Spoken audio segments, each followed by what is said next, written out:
Hi, it's Paula from Pola Quilting. Welcome back to my channel. In the class today I will show you how to make this African inspired necklace.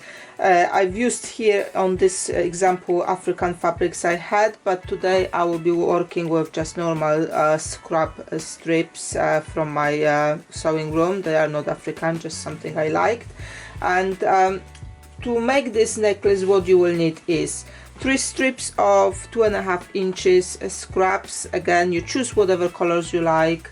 I've got this 2 reds and 1 that black with golden spots, and I kind of will put it in the middle. You will need some fabric for the top of the necklace. So I just pull out from my magic number trace 2 6.5 inch squares. That should be enough.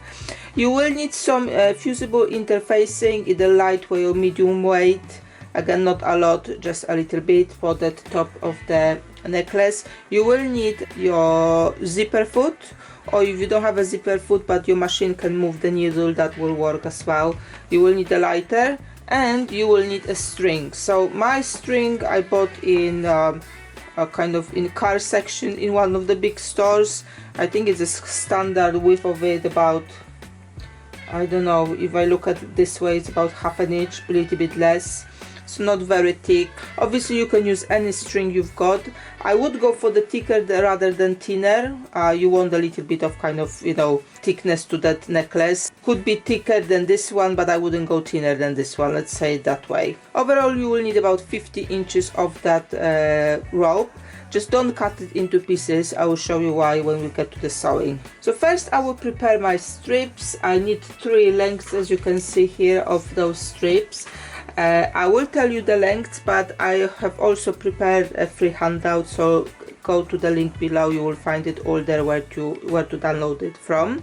So we will be working with 2 lengths. So one length is for the string, and second length is for the actual strip, because the actual strip of fabric needs to be 2 inches longer. So this shorter string is 14 inches, this one is 16.5, and this one is 18 inches. So all my strips are gonna be cut to that plus 2 inches to make sure we have enough fabric there to sew it into that kind of holding piece. So I will take my red fabric, and that will be my shortest one. Red fabric will be my shortest and the longest one, but let's start from the shortest. So it's 14 inches plus 2, so I will cut it to 16 inches length.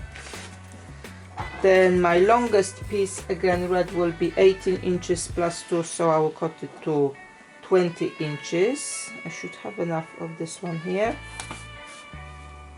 So again, you don't have to remember all of those dimensions, they're all gonna be on that free handout. So that's 20 inches, and the middle piece is 16.5 when done, so I want 18.5. Okay. Now I will install my foot on the machine, and we'll start sewing those strips on top of the rope. And as mentioned, do not cut the rope yet. We'll need all of this piece because it's going to be much easier to turn around this fabric if it's all in one piece. So whole bit of that rope is under my desk. I haven't cut it away from the batch yet. And what you want to do is put your fabric left sides together on top of that rope and sew it using your either zipper foot, or if your machine doesn't have a zipper foot but you can move your needle, that's where you want to be. You want to be at the very edge. So I'm just going to put it here under, back stitch here, just 1 or 2 stitches just to hold it in place very well. And then slowly I'll just put my strip left side together just evenly and sew as close as I can to that rope. Do not rush that piece, just take it slowly. Make sure you don't sew through the rope, because obviously you want to turn around that fabric later.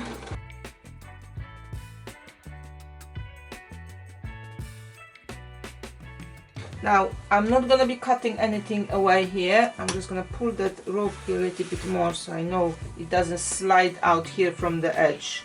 and then I will start straight away adding a second strip. The order of the strips here is irrelevant, you just want to sew them all on that rope.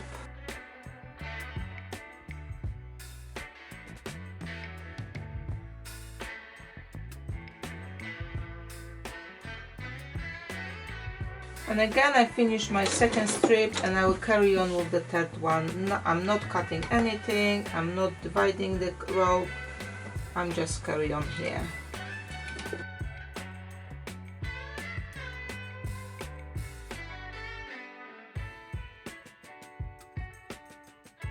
Okay, I finished sewing my strips and I will show you the next step. Please be sure not to cut your rope yet because it's important to leave it in one piece.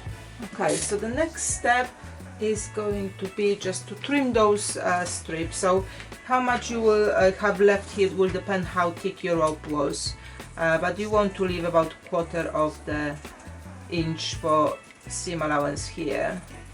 And it's just, I'm doing that so it's going to be easy to turn around also that fabric on the string or on the rope. Again, I have not cut off the rope yet at the bottom, it's all big piece still.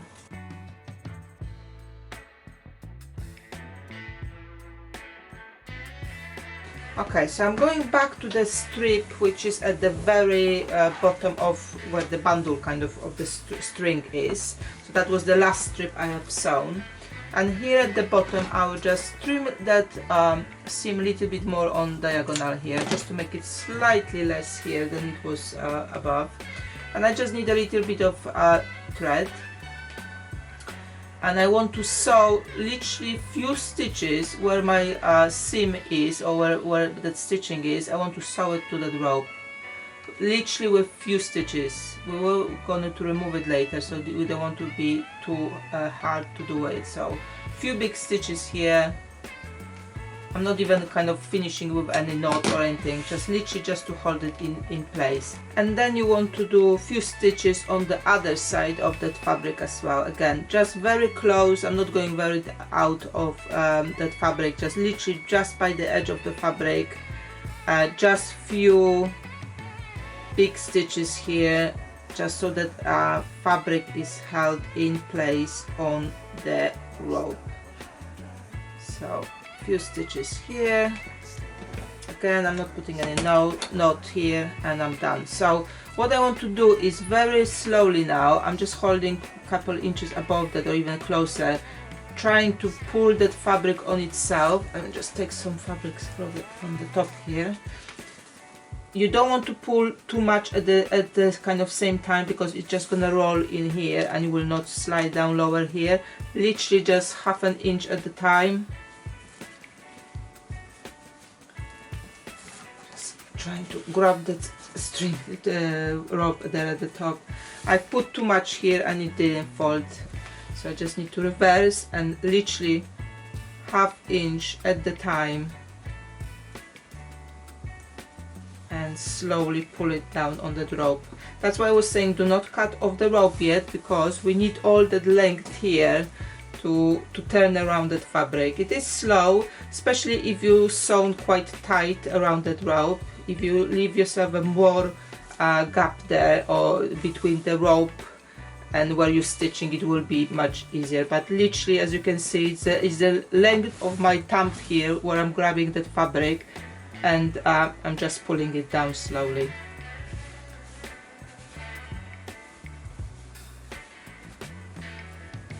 If you pull too much and it wrinkled here, just reverse a little bit here at the top, and then it should kind of go. Once it's all underway, even if you grab a little bit more, it should be okay. But for the starters, just try with a smaller amount, because once it's kind of wriggled here like this, it's kind of more difficult to pull it. So I'm just gonna reverse here a little bit, make that fabric a little bit straighter, and then again, just 1/2 inch or 1 inch at a time.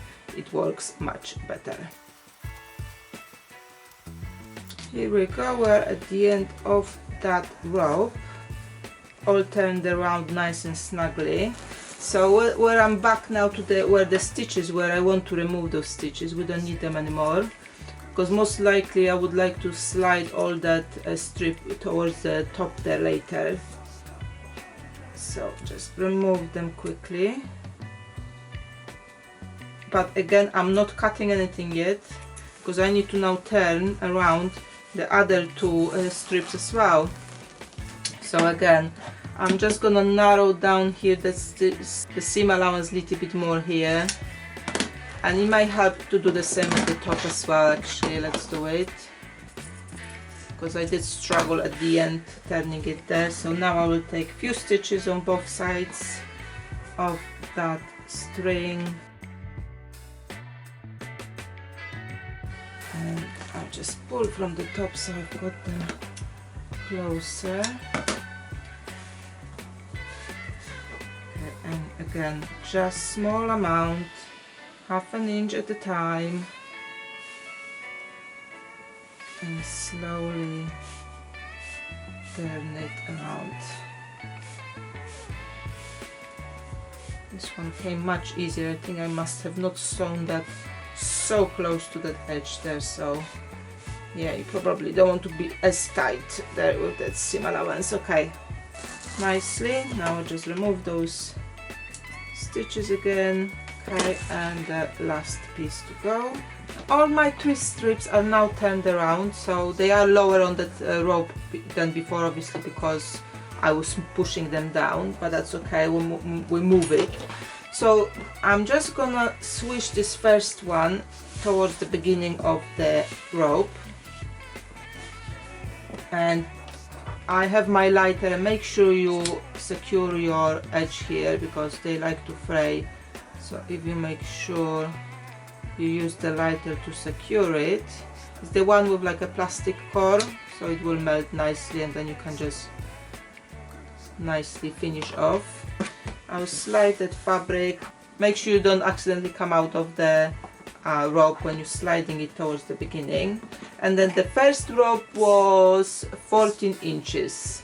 So take my ruler, I will measure 14 inches. It's here. I will cut it and I will secure again the edge.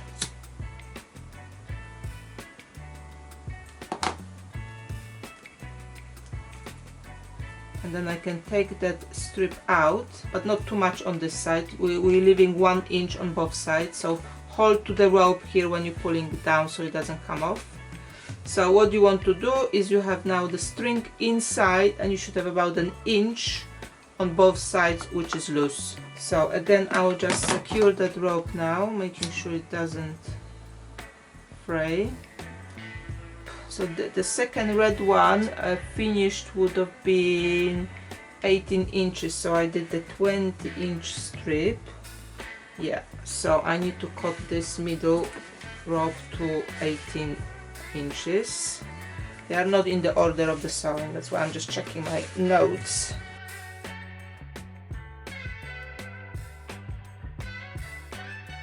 If you're getting confused with, you know, what sizes and what not, just do 1 string at a time, that's fine as well. Just make sure you don't cut the rope until you put your strip on it and you slide it to the towards the beginning of the rope. So this is my longest one, so the rope was 18 inches and I've got inch here at the top loose without the rope inside. And this one was the middle one, so this rope length is 16.5 inches.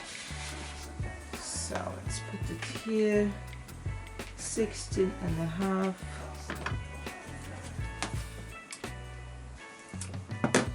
Cut it and secure. So now the rest of the bunch of the rope I can put away, nothing is attached to it anymore.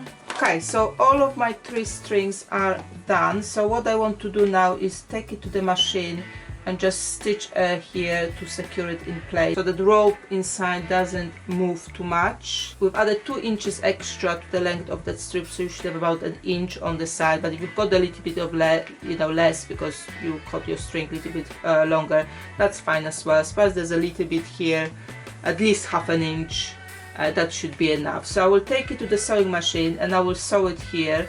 So what you want to pay attention to, that your seam with did on whole length of that rope is on kind of in the middle of one side. You don't want it that stitching to be so that seam is at the top or bottom.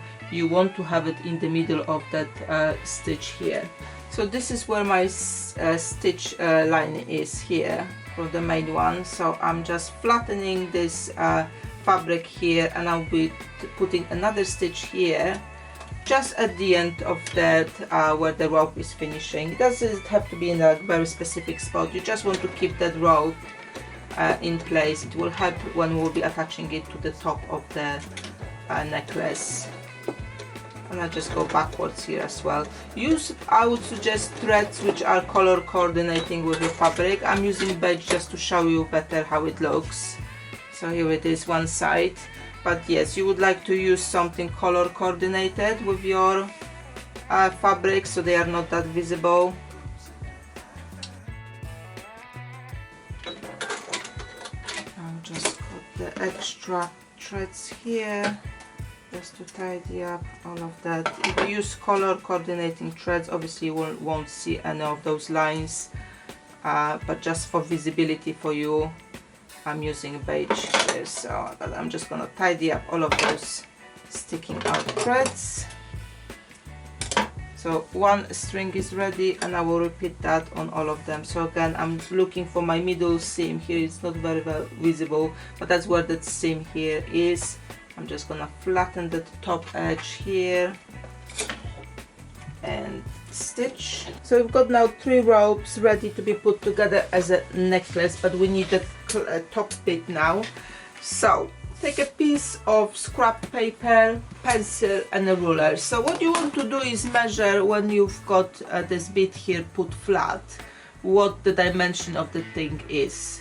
Obviously that will depend of the thickness of your rope. So for me it's slightly less than 3/4 of an inch, but I will say 3/4 of an inch. So if I put those 3 together, like here, I will leave a little bit of loose, so I will choose 2 inches. So let's draw a 2 inches here.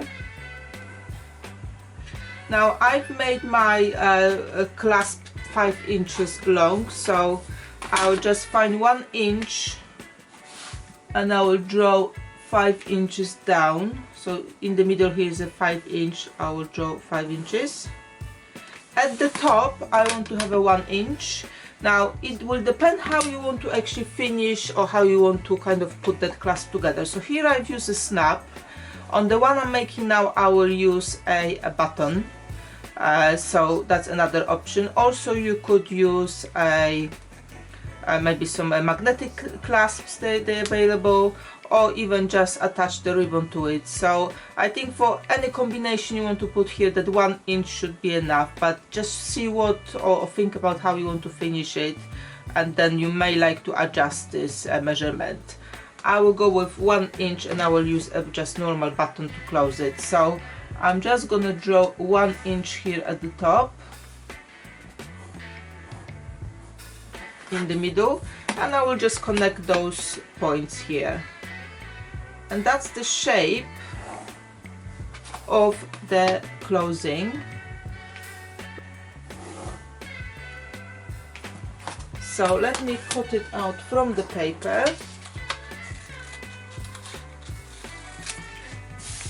So you take your interfacing. I did say it's either a lightweight or medium weight interfacing, and you want to draw those shapes. If you're making yourself a template, if you don't draw straight on the interfacing, it might be worth making the template out of something a little bit more rigid rather than just normal piece of paper like I did now. It's gonna be easier, but I'm just gonna quickly go around it. And as you can see, you don't need a lot of that interfacing. Is literally a scrap. So if you have a strip which is at least 5 inches tall and 8 inches wide, because it's 2 inches here, then you should be having enough of that interfacing. And we need 4 of those because we'll need 4 pieces to make our close-up. So I'll just fold it now into 4 instead of drawing 4 times, and I will cut my piece, and I'll just use the rotary cutter here. It's gonna be quicker.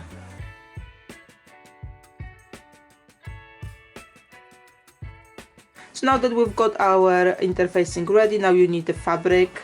You will take it to the iron board and iron on your pieces. Just make sure you leave yourself a little bit of space around, because we need seam allowances to be included here, especially the one at the bottom here. You need 1/2 inch. Everywhere else will add 1/4 inch. And also, if fabric is directional for whatever reason, if that's what you've chosen, make sure you kind of, when you're placing it, this is going to be bottom, the pieces will come in here, and that will be the top of that clasp. So I will take it to the iron on my interfacing. The instructions for ironing on, it will depend on what interfacing you're obviously using. I like to use a dry iron. I don't use steam, and I just use a piece of cloth to iron it through and just hold on there for a couple of seconds, really not too long, otherwise I'm finding that I'm kind of I'm burning the glue. So just read the instructions on whatever interfacing you're using. So I'll just take that to the iron and bring it back when it's ready. Okay, my pieces are back. So again, I will take a ruler and my rotary cutter. So this is the bottom, the wider part, this is the top.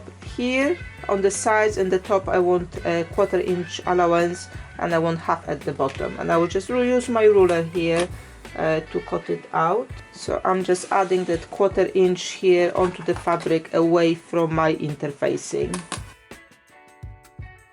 and at the bottom is 1/2 inch. So that's one part of my closing. So I will repeat that for all of the other pieces, and we'll be ready to stitch it together. My pieces are cut out, so I'll just pair them up right sides together. I will stitch from one side top and to the other side, and I will leave the bottom open because we will be attaching our ropes there. So just 1/4 inch seam here all around. You've got the interfacing to kind of guide you how to go around it.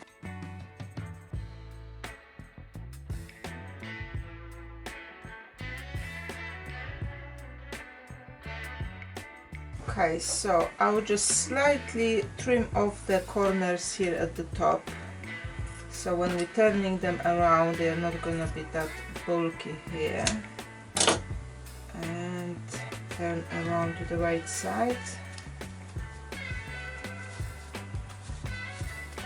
Now I will use a pencil, you may have something else, to kind of push it out there. Just be careful not to go through the seams.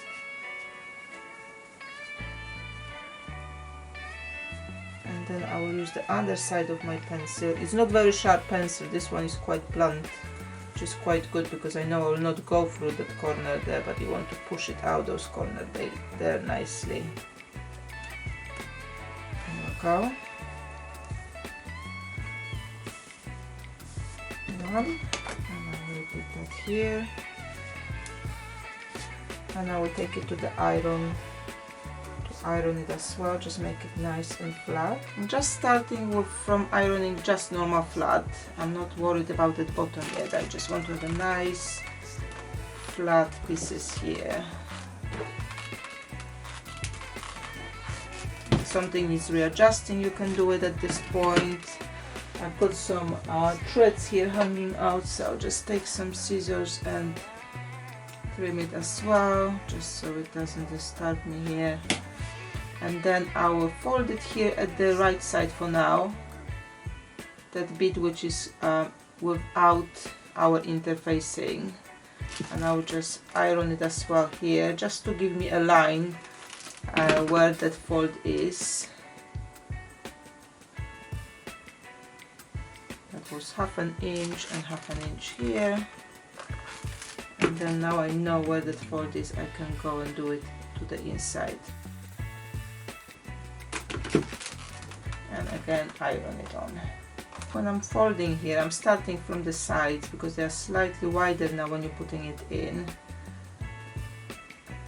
so it just helps doing it that way, and then push the middle section in. Okay, so we are ready now to add our ropes to it. Okay, so our tops are ready, and I've just got a needle and thread here ready as well, because I will be basting my strings before I take it, or my ropes before I take it to the machine. so it's easier for me to stitch it. So I want my seams here at the middle facing down on all of those ropes. So this is my shortest one, this is my middle one. Again, I'm just looking where my stitch is there, and that's my longest one. So that's how they will go in. So I will baste it like I said, so I'm just putting my first in, and I want to hide those stitches I did before inside. So I'll just put it in like that. You cannot see it, but it's holding place nicely there. And I will take my needle. It will be a little bit wiggly here, so take your time and be patient with yourself. So just take a needle and I will just base stitch that here. It's good to use the thread that is going to be different to the thread you will be using when actually sewing it, because then it will be easier for you to see what you need to remove later. Okay, so that's my first one in. So then it goes next one, the middle section. So again, I'm just gonna put it in.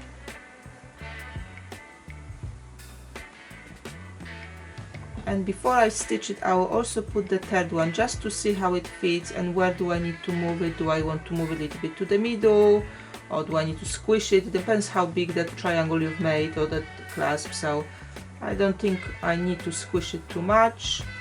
Like this is fine. So I'll just again put the basting stitch here. You could try it, go to straight to machine with it, but then you have to kind of adjust it at the machine as you go, and it might be a little bit tricky. So a little bit of basting stitch here really helps.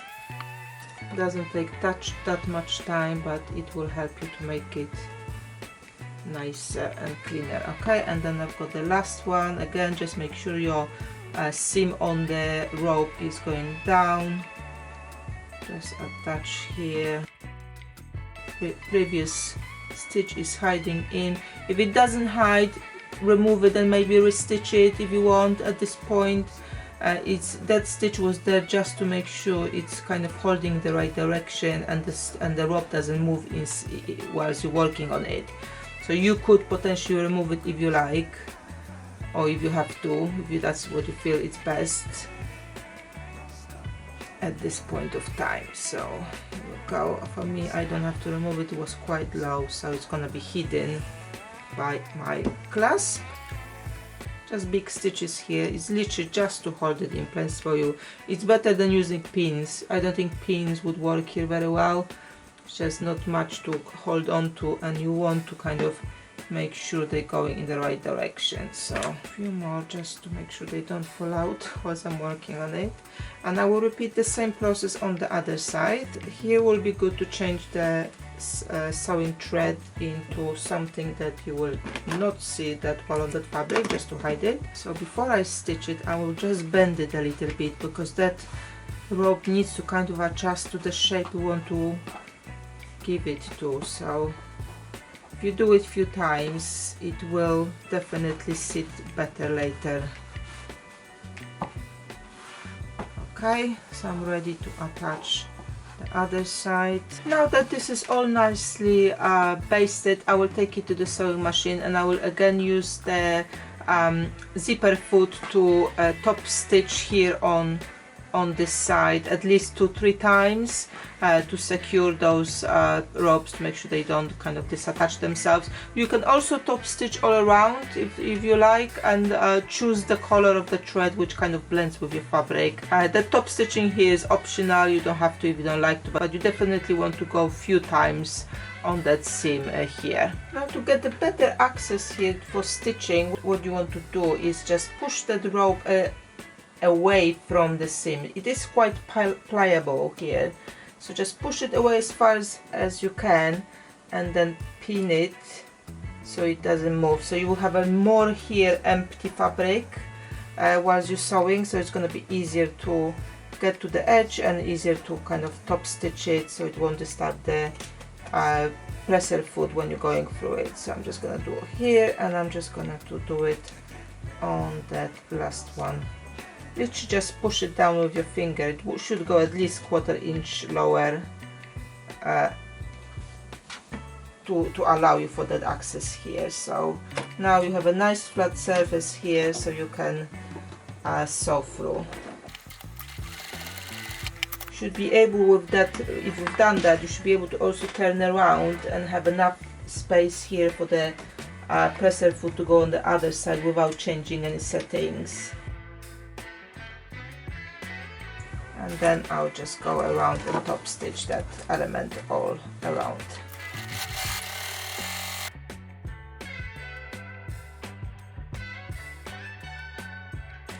And to finish off, I just go backwards here just slightly, and then I will finish my thread there.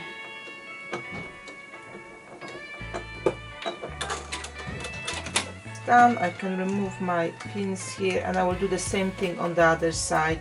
That pushing away really helps to kind of get close to that edge here, so it's really working nice, and that rope works with you, so that's good as well.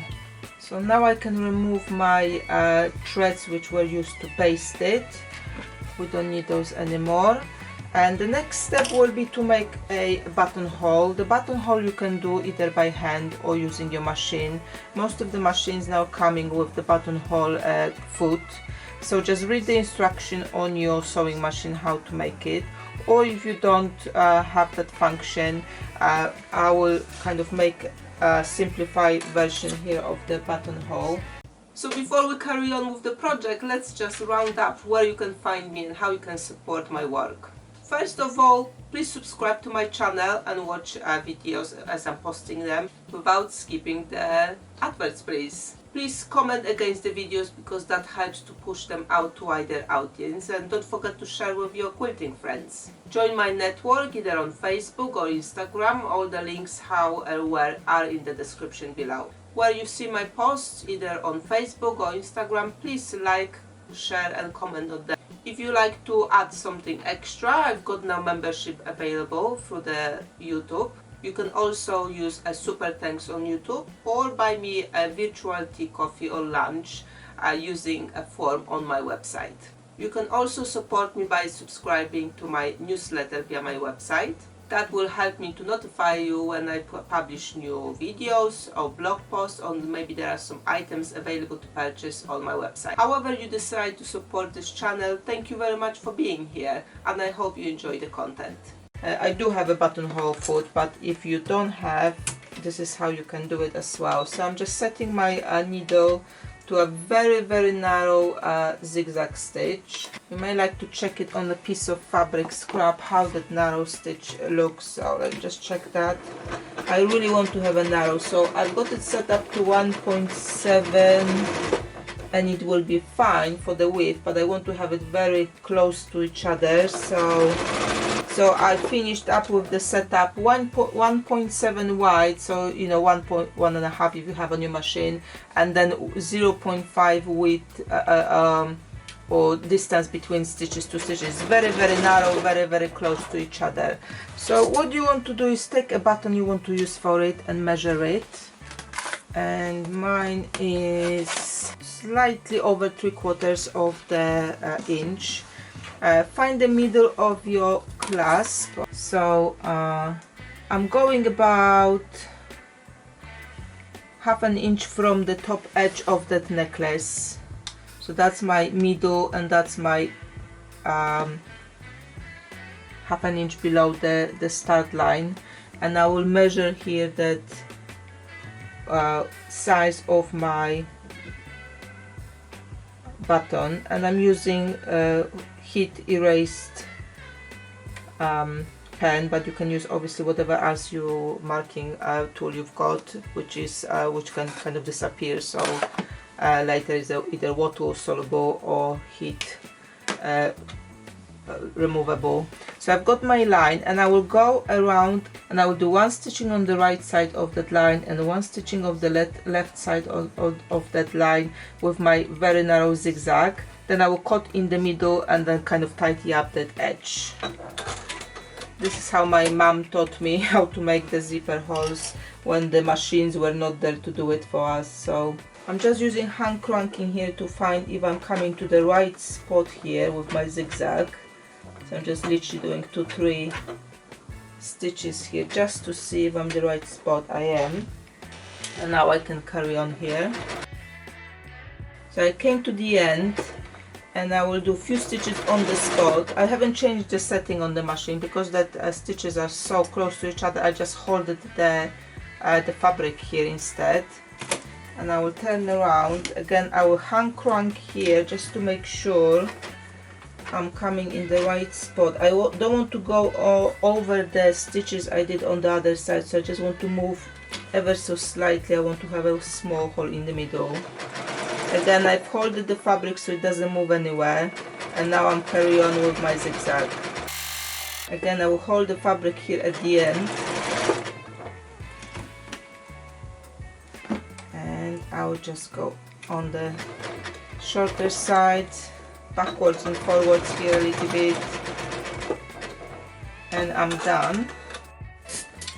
Now I will take 2 pins. One pin will go at the beginning of my zigzag stitch, and one pin will go at the bottom, and I will cut it in the middle here with a seam ripper. So here we go. I'll just go somewhere in the middle here, and I will follow my line here.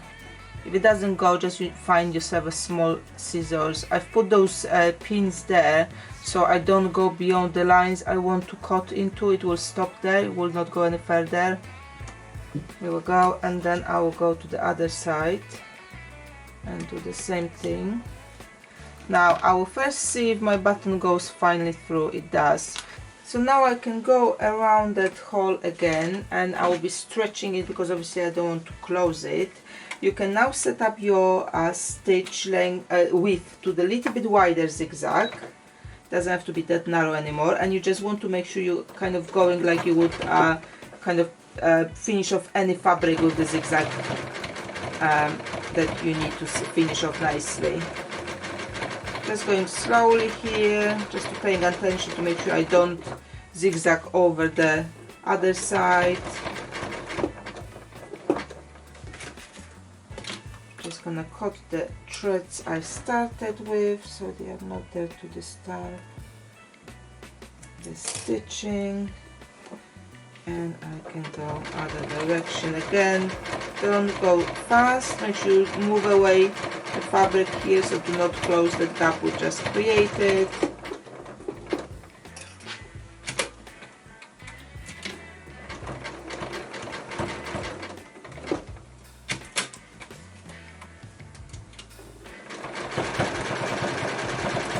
And finish off somewhere here.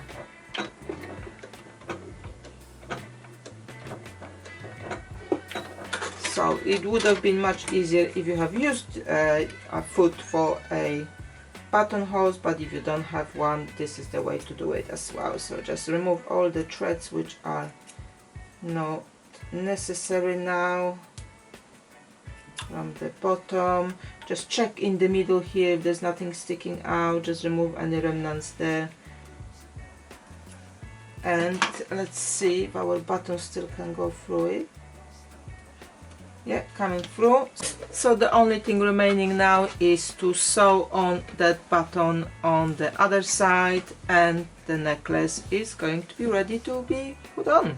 I hope you enjoyed this tutorial and you give a go to make one of your own necklaces. This is kind of for me a starter really, because you can still add other stuff to it. You can add maybe some if you have some wider beads you can put on top of it. You can make that fabric a few colors, not necessarily just one fabric.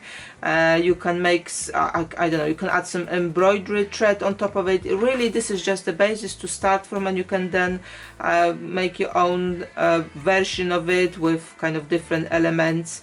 Obviously you can play with the length of each of the string as well, or rope. I kind of gave you a starting point, but I suggest you start making a prototype first from some scraps you don't kind of fancy that much if it doesn't go well, so you can kind of see if the lengths you're using are the correct ones or something needs to be adjusted, and then when you make a final version you've got really what you really liked.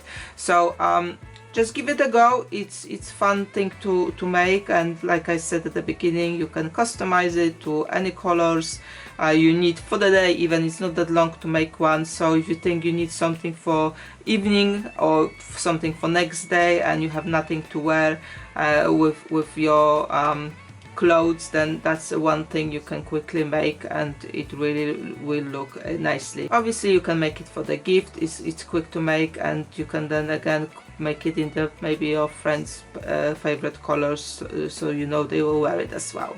I hope you enjoyed also this tutorial for the African inspired necklace. If you have made one, please be sure to tag me on social media. I would love to see them. Any questions, please do not hesitate to reach out either via Facebook, Instagram, YouTube, or email me directly. Thank you very much for watching me, and happy sewing everyone!